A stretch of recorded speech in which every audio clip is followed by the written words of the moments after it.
So I'm going to break this into two lectures. The first half of 17, and then, or probably the first, I won't say half, maybe first 2/3 of 17, and then you'll watch the last half on Friday, and then the first half of 18 on Friday. I think that's the schedule, but just make sure you're staying along with the order that they are on Canvas. So in chapter 17, we're going to cover Earth's weather. But to start off with, we have to talk about the atmosphere, because that's where all of the weather occurs, or at least originates from, is the atmosphere. So the atmosphere is a relatively thin shelf of gases. So it can be, we're talking about oxygen, nitrogen, carbon dioxide, trace particles, but a mixture, a homogeneous mixture of gases surrounding the solid Earth. The density of the gases decreases as you go up in altitude, so it's why people have altitude sickness.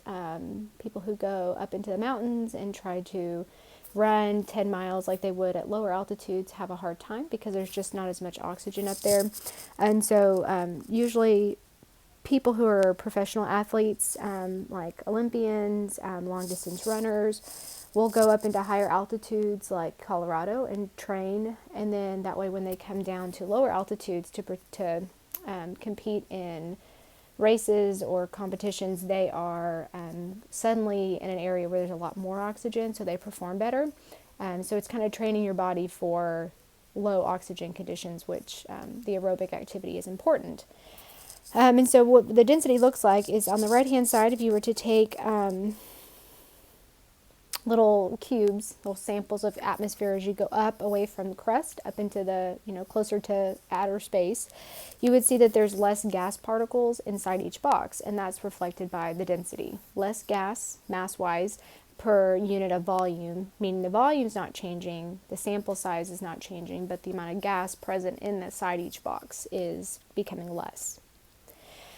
So the atmosphere is made up mostly of nitrogen, so that's what's important for sustaining plant life. Then there's also oxygen, which is necessary for us to breathe. And then there's a small trace percent of argon, which is a noble gas that you can find in group 8A on the periodic table. All the other gases that are in the atmosphere are less than 0.03%, so a very, very small portion. Most all of our atmosphere is nitrogen and oxygen. The trace components, that very small percent, this is our water, so clouds, precipitation, carbon dioxide, which is what we exhale, and what trees and plants and leaves inhale. Neon, helium, krypton, xenon, so those are some other noble gases. Hydrogen, methane, nitrous oxide, these are all, methane and nitrous oxide are byproducts of like industry, cows, anything that toots or farts or poots, whatever you want to call it, releases methane, and so that is a byproduct of that. And there's also what's called aerosols, which are kind of what contributes to smog and pollution. So it's dust, smoke, salt, anything that's a tiny solid or liquid particle that is suspended in the atmosphere, meaning it's not solid on the ground, it's kind of just hanging up in the air as a cloud. To measure the atmospheric pressure, you use a barometer. So this would have been the lab where you guys did the temperature. I think I was gone because that was the day of my follow-up appointment in Dallas with my neurosurgeon. But you used a barometer to read the barometric pressure, but I gave you a value to use. So what a barometer is a long tube that has mercury in it, and it responds to the pressure from the atmosphere. So when the pressure is really high, it pushes down on the mercury, and the mercury level rises inside. Here we have water, so it's showing that the water is being pushed down, which forces the water up into the tube and raises the level. In lower atmospheric pressures, the pressure on the water is less, therefore the tube level will drop down because there's not as much pressure outside. So that's how a barometer works. Now there are different layers in our atmosphere as we go up from the crust. The troposphere is from the surface all the way up to where the temperature stops decreasing with the height. So in that first layer, it's hottest down at the crust, and as we go up, the temperature gets less. and most all of our weather occurs in this first layer, the troposphere. Now after that, there's a layer called the stratosphere. This is where the temperature then does the opposite. It's going to start off really low at the bottom, and as we go up higher into the atmosphere, it's actually going to get warmer. Less turbulence up there, so this is typically where there's like a jet stream, so where if you can get a jet into it, it's not very turbulent, so they can travel along very fast. And then after that, we have the ionosphere. And there are other layers. Your book does not cover like the mesosphere, but that's okay because it doesn't typically show up. The first one is important because the troposphere is where weather occurs. The stratosphere is because that's where you have the jet stream. It's important for traveling. And then the ionosphere is really interesting because this is where this atmosphere starts to merge with the vacuum of space. So it's kind of like a mixture between the fresh water in a river and the salt water in the ocean. And up in the ionosphere, we have ions, free electrons and ions. And this is what contributes to things like the northern lights, the Aurora Borealis, that people like to go and see. But unfortunately, due to pollution and a variety of other things in between us and the ionosphere, they are very hard to see unless you're in a very pollutant-free, industrial-free, man-free area like Alaska, the northern parts of Canada, and places like that where it's pretty unblemished by society. Now, wind is important. We're going to have different types of wind, local and global. But wind has three general motions. There's going to be the upward movement over areas where it has a greater amount of heating. So remember, we have convection where hot air rises, cold air sinks, hot air rises, cold air sinks. Well, that same convective process is what produces wind. So there's an upward movement of the air into the higher part of the atmosphere, and then once it cools off, because it's in that troposphere, it's going to cool off and then sink back down to us.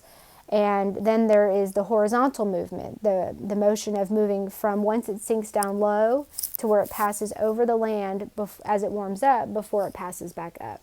So the horizontal motion that's between the warmer and the cooler regions is what produces what we call wind. What if you were to walk outside and say it's a windy day, that's the horizontal motion. That is not the entire convective process of sinking, of floating up and sinking down. It's only the horizontal motion that we call wind, because we can't see all the rest of it. We can't see the hot air rising. We can't see this or detect the cold air sinking.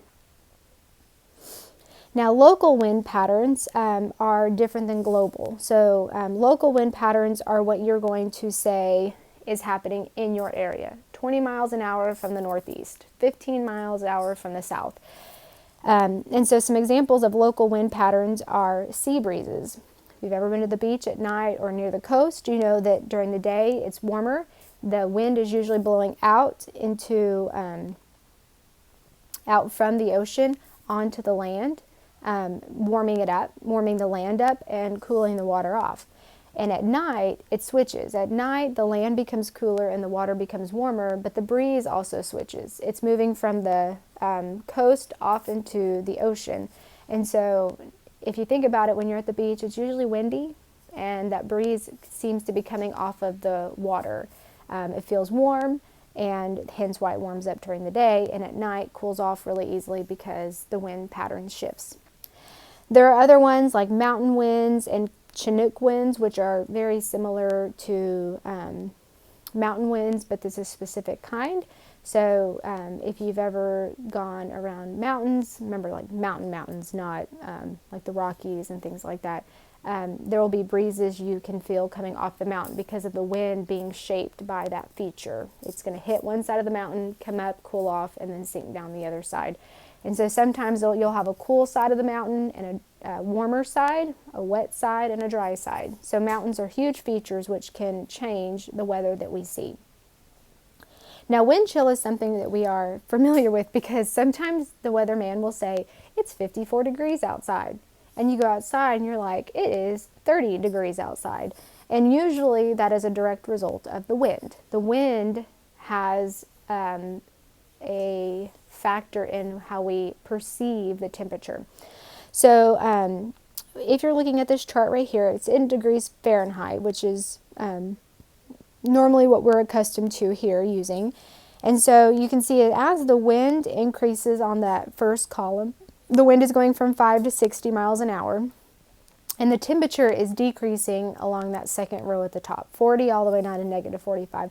And you can see that as, if we look at 40 degrees Fahrenheit, as the wind increases, the temperature drops quite rapidly, which is why, even if it's 40 degrees outside, taking that with a thermometer, it's going to feel cooler if you're outside where the wind is blowing at 40 miles an hour. Okay, and so we call that wind chill. That is the difference between the ambient temperature, what we measure with a thermometer, and what we feel as a result of the wind.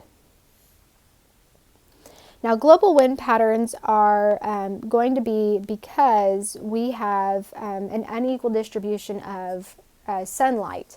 So if we're looking at the right-hand image, there is a picture of incoming solar energy and the Earth. And you can see that as the Earth is spherical, the sunlight, the way it hits the Earth also changes the shape. It goes from being at the equator where it's a very focused area of light to when you go into like the upper northern parts of America, or the northern hemisphere and the southern parts of the southern hemisphere.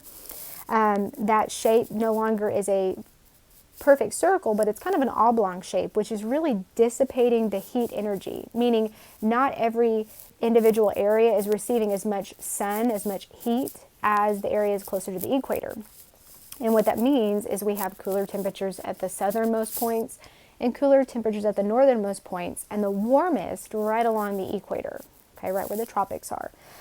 So this is what helps produce global winds, because we have an uneven heating of Earth, because Earth is a sphere and the light coming in is not going to be focused on the Earth. If you're not sure how this looks, take a flashlight, your phone, hold it straight up against the wall and see what kind of circle it makes. And then without moving the phone away from the wall, tilt the phone either towards the wall or away from the wall and see how the light changes. And you've got to be pretty close. You've got to be, within like 6 inches, 3 inches of the wall. And you can see that the light goes from being a perfect circle to being a much bigger, dissipated area of light. Okay. Now, on the left image, you can see that these are the global winds. They are the circles along the left-hand side, the arrows of the Earth, and they produce lows and highs and lows and highs and lows. Now, these used to be really important because of, you'll see they're called trade winds or prevailing westerlies or easterlies, and these were important back when we used to travel by ship. It was important to travel at certain times to make sure that your boat was going to go in a certain direction. Otherwise, you had no way of knowing where and when you were getting, because we didn't really know what the entire Earth looked like. We were very limited in knowledge. And so now it's not so much important to us, except for planes and cruise ships and things like that still have to take those into consideration. But thanks to things like motors, we don't have to worry about that so much. They used to get in a boat and just go. There was no motors. I mean, think about that. You're just at the mercy of the direction you're going. Now here, this is the jet stream. So it's going to say meandering loops of wind near the top of the troposphere. So this is that, if we go back to that layer, the troposphere is going to be the area right around the stratosphere. And so that upper limit of the troposphere, the lower part of the stratosphere, is where the jet stream occurs. And this is meandering loops of wind near the top. There you can travel speeds of 100 miles per hour or more. And this is kind of similar to, I think you've all seen Finding Nemo, the East Australian Current, except it's underwater. But they get into this stream of water that takes them very quickly, a path, along the East Australian Current. And the jet stream is very similar. It's a path that if you can get into it, you can go very quickly. But you're on a path. You can't just go anywhere. You're at the mercy of where the path is existing already. So water in the atmosphere. Now water is going to play a huge part of weather, as we're going to see. But water vapor is the smallest component of the three. So meaning like liquid, solid, vapor. So we have more water liquid, more water solid, less water as a gas. Okay, so if you took all the water in the world and said who had first place, the majority of our water is found in the liquid form. Second phase state would be solid, ice, glaciers. things we talked about last chapter. And the last one would be water vapor. Water vapor does contribute to the greenhouse effect, which is the essential idea that we are inside of a greenhouse, aka our atmosphere, and the sunlight coming in is trapped. Therefore, well, I shouldn't say sunlight. The sunlight comes in through the atmosphere or the glass in the greenhouse, and it's kind of trapped, held, that heat energy, which then warms us up. And so it's a good thing, because otherwise we would be just an icy block. But it also means that if the greenhouse effect swings too far, the greenhouse becomes too hot. The earth becomes too hot. All the plants die, all the people, I shouldn't say people die, but anyways, it's just not habitable for life. Water vapor is also one of the principal weathering and erosion agents. So something you should know, rain, falling water, running water, moving water of any type is one of the best and most effective, for good or for worse, weathering and erosional agents we have. Okay, very important thing to remember. But water vapor is also responsible for maintaining life on land. Liquid water is great, but most of our liquid water is found in oceans, salt water, which makes it not usable for life on land. We have a very limited amount of fresh water. It's like 3% of all of our water on Earth is fresh water. The other 97% is salt water, which is unusable for us, for sustaining life on land. And so then if you remember glaciers, it's like 0.3%. So it's such a small amount. We have like 2.7% fresh water on Earth that's in a liquid form. And so the water vapor coming down is important because it returns all the water back to Earth that was evaporated into clouds because of the sun. So it's responsible for distributing water to places where it doesn't normally rain, or there aren't rivers or things like that. So it's very, very important to us. Now, humidity is unfortunately what anybody who lives along the eastern part of Texas probably knows about, which is humidity. So the more water vapor that's in the air, the more humid it is outside. When it feels muggy, looks muggy, is hot and muggy, that's humidity. Now, generally and unfortunately, humidity does typically increase with temperature. So as it gets warmer, the atmosphere tends to be able to hold water vapor more of it, versus in December and January. There's always exceptions to that, but they tend to feel less humid, cold, but less humid outside, because cold air is not as capable as holding water vapor as warm air. Now, water vapor is going to give us really interesting features called fog and clouds. So fog is different from clouds, because fog is going to be something that's near the ground. We see it in the mornings, especially if it's before an incoming system. Clouds are typically going to be higher up in the atmosphere. So in this image right here of the San Francisco Bridge, this is obviously fog. It's down low, typically over bodies of water. Clouds are higher up. They're what we see up in the blue skies. Fog also typically lifts as the sun comes up, whereas clouds typically don't have that same response. Now, fog and clouds are both made up of small suspended water droplets. So they have that in common. It's just their locations that are different. Now, clouds are going to be classified in two ways. One is their shape, and the other one is where they're found. If they're found in the lower, middle, upper, and then their shape, whether they're stringy, fluffy, puffy, big, scary, stormy. And so we have the cirrus, which are our curly clouds. Cumulus, which are piled up. These are our thunderheads, our big storm clouds. And then stratus, which is going to be spread out. Now, what types of clouds form depends on the stability of the atmosphere. If we have a very unstable atmosphere, the clouds that form are typically the puffy, scary cumulonimbus. If the atmosphere is very stable, we tend to have the really stratus, fluffy, happy, clouds that are not very ominous looking at all. So when this happens because in a stable atmosphere, the air that's lifted from the ground, remember those big wind patterns we talked about, that's lifted from the ground is cooler and denser than the surrounding air. And so what this means is because that air is already cooler and denser than the air that it's rising up into, it's actually going to return back down to its original level. So there's no real movement. The air down in the bottom is not necessarily warmer or cooler, or it's not warmer, it is much cooler, therefore it's going to sink down lower.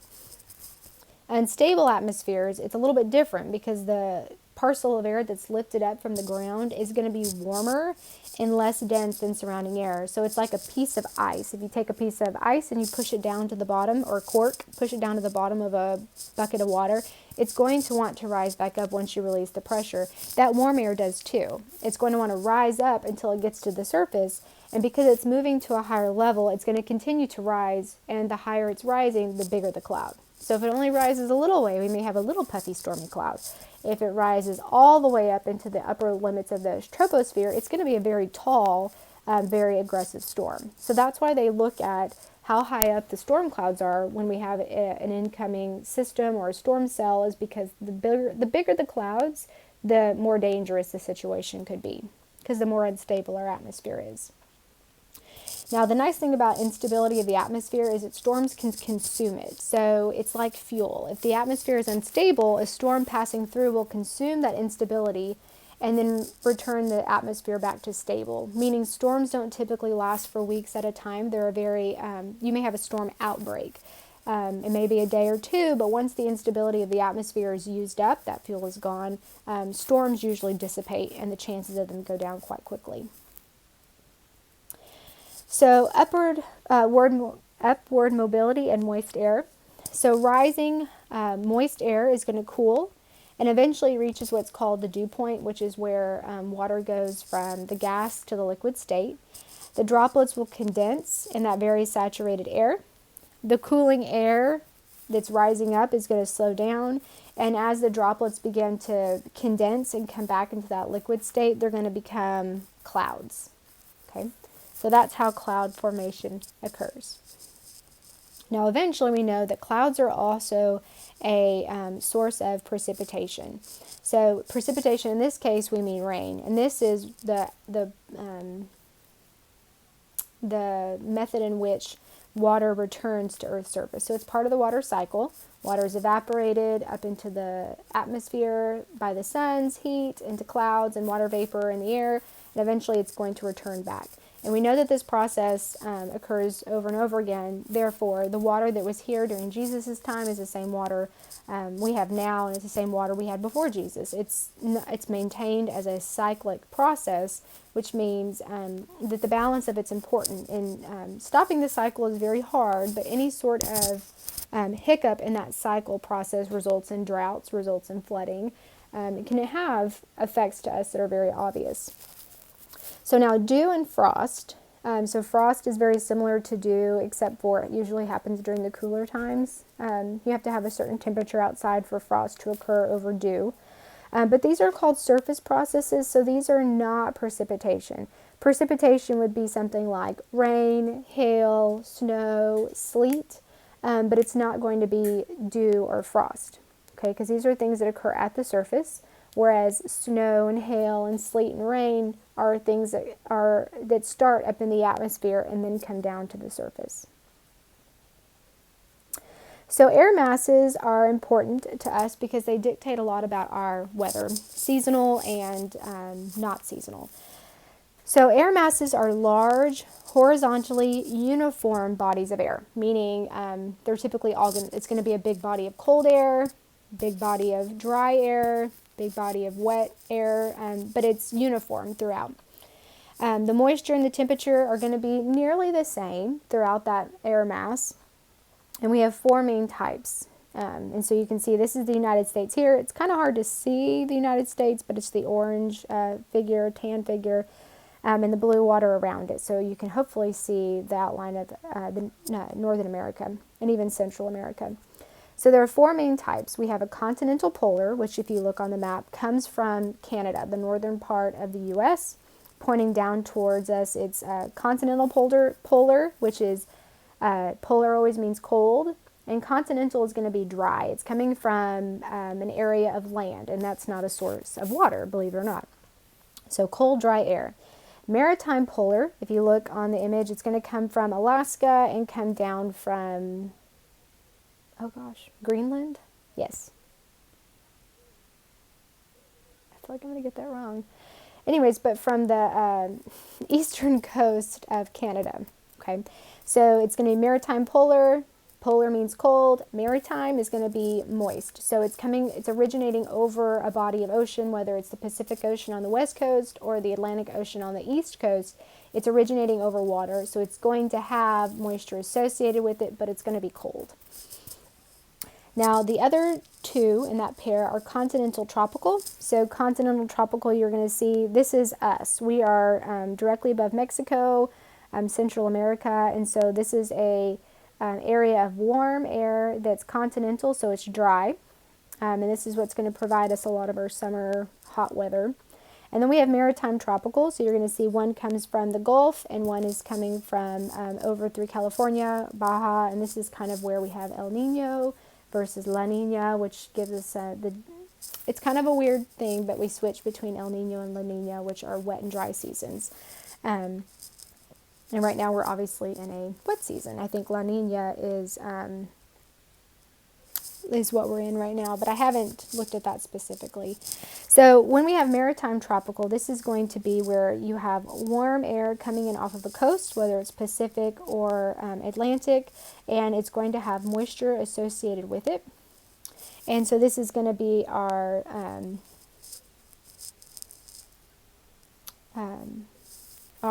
kind of, you might think of as having your hurricanes. I was trying to think of the right word. Hurricane weather, things like that usually originate for us, at least coming through on the Gulf. So the dictation of air mass weather. So when you have an air mass above us, this is normally going to be where we have weather conditions that remain the same over several days. So when we go into summer, we typically have a period of just warm weather. And then if a new air mass moves in, we are going to have a period of maybe stormy weather or cloudy weather, which kind of right now we're in that particular phase where it's cloudy, rainy, cold, and hot. It's just been very interesting. Now, weathers will change when a new air mass moves in or air mass acquires local conditions. And so the interesting thing about that is that this is where all of our weather comes from, is the movement of these air masses and how they're interacting with the conditions of the atmosphere that's already existing, whether it's unstable or stable. So we're going to have 3 different types of weather fronts. There's a 4th one on here, which you may, I've seen it on the weather before, but they may not, it's not showing up in your textbook right now. And so the weather fronts are the boundaries between air masses at different temperatures. So this map you see here on the left is going to look very similar to what you're supposed to do for the lab this last week about weather. It should be due on Tuesday. And so where we have different air masses, there's going to be a boundary between those air masses, where on one side it's one temperature and on one side it's another.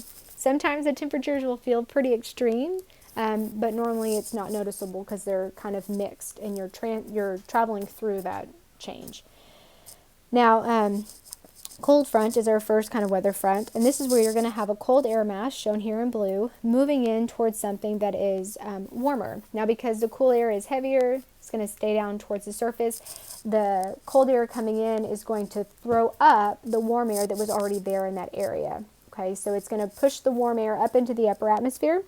If you have a lot of instability in that warmer area, which here in Texas we typically do, it seems like, meaning you have a high level of moisture, then what's going to happen is you're going to result in a lot of instability, large cumulonimbus thunderclouds.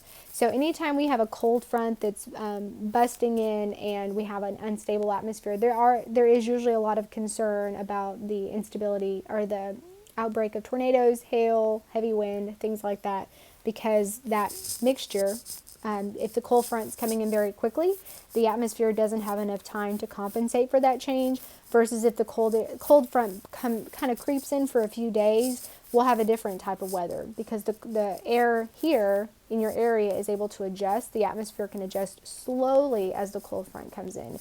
So there's a lot of factors into determining weather. It's not a very straightforward science, which is what makes it very uncertain. Now, when we have a warm front, so you can see it's where you're going to have a warm air mass advancing over a cooling mass. So on the upper left image, you see that there's going to be warm air rising over. Generally, so this is going to be your cold front. Okay, so this is the image on the last one, where the cold front's coming in, the warm air is thrown up over, therefore you have these very tall clouds. When we have the warm front, the image on the bottom, you're going to have the warm air mass that's kind of going over the cool air mass, like just basically plowing on top of it. But the cold air mass is not necessarily changing a whole lot, because it's not being thrown up into the atmosphere. It's slowly being overridden with the warm air mass. What will result is a long, gently sloping front, and so what we see a few days before a warm front comes in is we'll see clouds, very thick clouds, kind of like what we have outside right now in Marshall, where you can't see the sunlight. They're not storm clouds, they just kind of seem like a blanket above us. And you'll have rain, kind of a gentle rain, heavy rain, but it's persistent or intermittent rain, where maybe not thunder, storm cells, or anything like that, but just kind of like persistent springtime rain like we have here in East Texas. Now, the last kind that we're going to talk about from the book is called a stationary front. And a stationary front is where the forces that are between two air masses that are cold and warm are going to be balanced. And so because they're balanced, one is not more strong than the other. The stationary front is kind of where two air masses meet, but there's no real weather. Or if there's weather, it's not moving. So this is where like flash flooding becomes a concern, because if a cold air front is coming in or a warm front is coming in, and then it stops over a certain place, if that certain place is where rain continues to fall, then what happens is, like 2 years ago when they had the flooding in Bossier and Shreveport along the Red River, it was really bad. It might have been, is that the Red River? It was the Red River.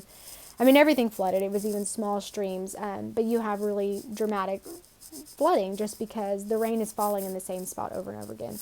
A lot like Hurricane Harvey, but that was a hurricane and not the same thing as what I'm talking about here. The last one that they have is called an occluded front, but it's not on here, so we're not going to cover that any more specifically, but there is a fourth kind. So if you want to read more about it, it's OCCLUDED, occluded front. All right, so let's talk about cyclones. We'll talk about just these last, we'll get to weather forecasting. I think we'll stop. So there's two types of cyclones, and I'm not talking about cyclones like tornadoes or hurricanes specifically. We use the word cyclone.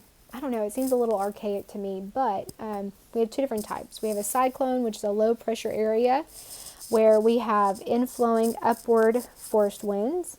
And then we have what's called an anticyclone, which is a high pressure area. This is part of your weather mapping as well, where the air is going to sink, it's warmed, and relative humidity is lower. So normally anticyclones are our beautiful, sunny, happy, cloud-free, beautiful days. Cyclones are like tornadoes and like hurricanes. And if you think about the inner part of a tornado and the inner part of a hurricane, well, maybe not the inner part, but it's a very low pressure area. But in a hurricane, we know that the air is being pulled up in the very center of the tornado because it's sucking everything up on the ground that it can touch, and it's flinging it out all across creation. And that is a low pressure system. Now, in the eye of a hurricane, we know that it does get still right in the middle of the hurricane. It's quiet, and then once the hurricane passes, the wind will reverse direction, and we'll talk about that with hurricanes. But those are both low pressure systems. They're both called cyclones, but they're just different types because they originate and they're shaped differently. So a major storm, a storm is defined as a rapid, violent weather change. Okay, so that really is just kind of everything. Could be hail, could be strong winds, straight line winds, tornadoes, hurricanes, thunderstorms, lightning, all of those things.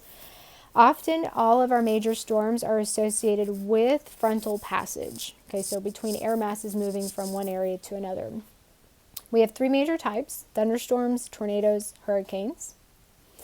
Thunderstorms usually will develop in very warm, very moist, humid, and unstable air. So there's kind of three ingredients. It must be warm, must have a lot of moisture available for cloud formation, and usually has to be unstable. And these are all things that are measurable. They know the relative humidity. They know whether or not it's warm. They know whether or not the atmosphere is unstable.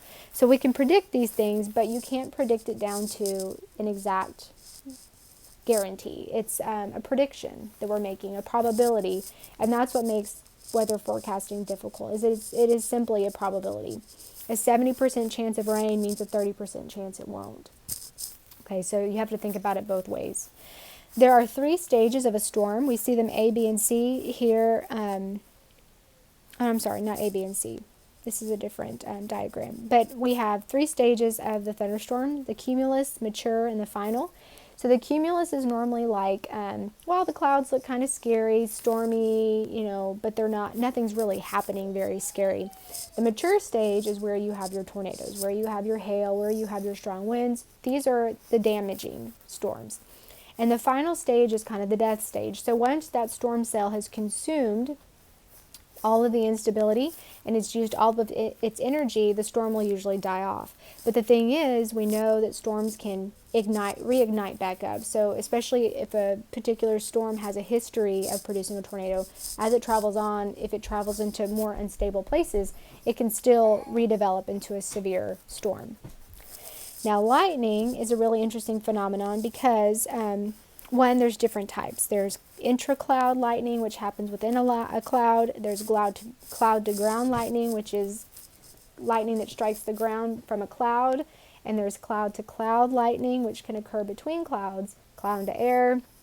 But what it occurs from is there's an unequal distribution of charges within a cloud. So you may have an area of positives and an area of negatives, and the lightning is the discharge between those different charges. And the discharge can be between inside the cloud. If the ground has an unequal distribution, like a tree, metal, it can strike those objects, and the higher the object is, the more likely it is to be struck, which is why you don't get in a tree. If there's a storm, you don't climb a telephone pole, you stay down low to the ground. So you don't get struck. And don't use a phone. Okay, Anderson also said don't use a phone. So what happens when we have lightning occurs is there's an associated production of thunder, right? We associate lightning and thunder together. Normally you don't have one without the other.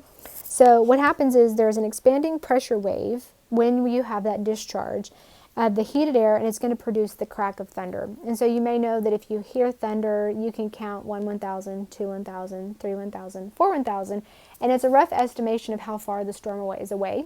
So if you hear a storm coming in, you can monitor the thunder by determining if it's close to you, because as the storm gets closer, the lightning to thunder correlation is going to get smaller. So you'll see lightning, and then you start counting for thunder.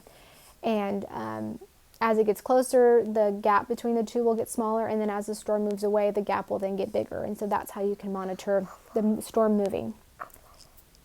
1 minute, Anderson. All right, well, I'm going to go ahead and take a break because he's losing patience with me, and I will record from hail all the way through chapter 17, and then 18 for the next one. What would you like to say? Okay, I'm turning it off. Then say it. They're not going to sit here and listen to this if you're thinking.